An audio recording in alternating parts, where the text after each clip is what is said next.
नीतीश उड़ गया हवा में। ये आदमी बिल्कुल जमीन में दब गया है। भाजपा से भी मिला हुआ है। ये दोनों मिल करके और हमारे दल को तोड़ने का कोशिश किया। लेकिन नरेंद्र मोदी की धमक ने आज जहर का घूंट पीकर भी लालू यादव को नीतीश कुमार से दोस्ती के लिए मजबूर कर दिया।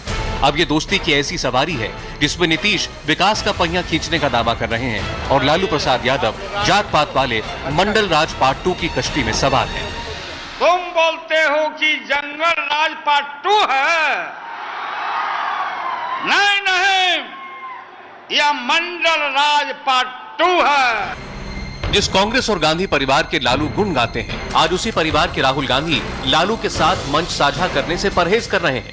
लालू यादव ने मोदी विरोध के लिए महागठबंधन बनाया तो समधी मुलायम सिंह यादव ने साथ छोड़ दिया। फिर भी लालू का अंदाज नहीं बदला।